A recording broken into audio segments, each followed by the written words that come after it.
इस्लाम का तवाज़ुन, बुलूगत के बाद निकाह और जिम्मेदार मर्द के साथ।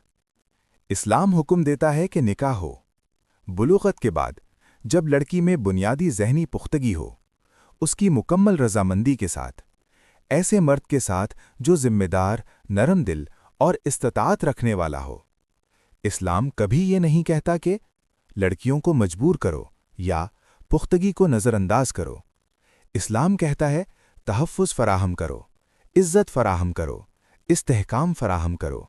यही वो मुतवाज़िन तालीम है जिसे शेख तौक़ीर अंसारी quranexplains.com पर बयान करते हैं। अगर ये बात तुम्हारे दिल तक पहुंची है तो इसे किसी और के दिल तक भी पहुंचने दो। एक बार नहीं, 2 बार सोचो फिर आगे बढ़ा दो। ये पैगाम सिर्फ तुम्हारे लिए नहीं, ये पूरी इंसानियत के लिए है। लिहाजा इसे खुद तक महदूद ना रखो।